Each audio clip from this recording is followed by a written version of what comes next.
Here, look, you have to hand it to the very big business interests in this state. They have managed to make it an article of national faith that you dare not suggest that they pay a cent more from their profits towards the upkeep of our society.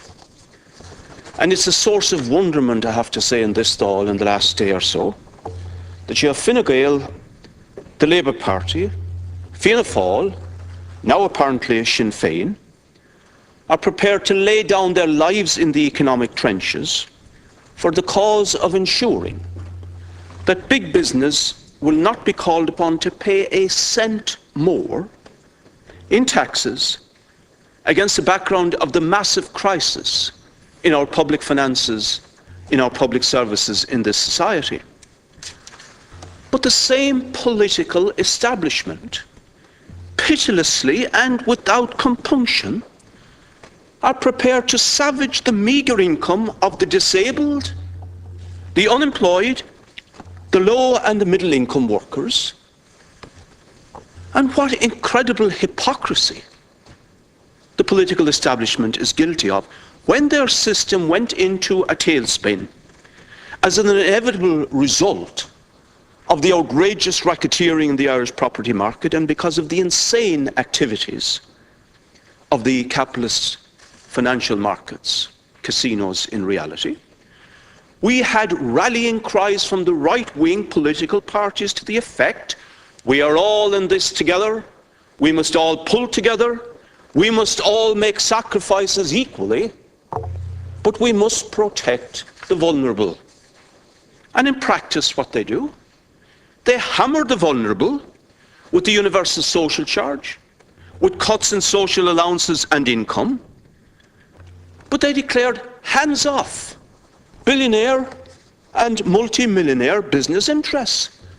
And Labour Party deputies have the audacity to come in here and to claim to represent areas of this country where the poorest and most hard-hit of our people live and are being savaged by the cuts that they are going to implement in government, but they come in here to protect the millionaire and the billionaire interests from paying a cent more.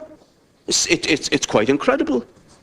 Now, the Fianna Fáil motion and the debate so far steers clear of any facts and figures about the reality of corporate profits and tax.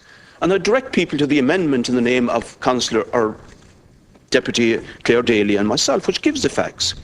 In the 5 years from 2004 to 2008, inclusive, total corporate profits were €268.3 billion. Total tax was 27.1 billion, an effective tax rate of 10.1%. In that 5 years, 241 billion was made in clear profits by the corporate sector. Are you seriously saying that if corporation tax were required to be higher by a few percentage points, another 10 or 20 billion over that time, that they would say 220 billion is not enough, we're folding up and we're out of here?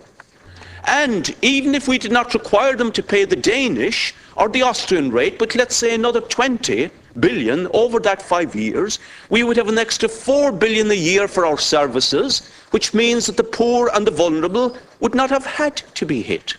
And the corporations would scarcely feel it from the level of profits. And the establishment parties say that the multinationals will go if there's a talk of a rising corporation tax, doing a huge disservice to why they are here. The Irish working class, what about our highly educated, skillful, intelligent workers, the language skills, the access to Europe, all the other issues that makes this attractive for them to come here? Now, the reality is that the Irish state failed to develop a solid manufacturing, modern manufacturing basis based on research and development over decades, and instead an over-reliance on foreign investment. Those jobs now in existence certainly have to be defended. I defend those workers, but private investment has fallen dramatically in the last 3 years, leading to the disaster of 440,000 unemployed. And relying on private investment, whether it's foreign or domestic, is doomed to failure in the current circumstances. And only major public investment and major infrastructural projects of a public nature will create the tens of thousands of jobs that are needed. And we have to point in conclusion, Chairperson, to the nefarious role of the media, much of which is owned by billionaires, which has led this propaganda campaign against any talk about requiring big business to pay more, but themselves are major beneficiaries of that low rate of corporation tax.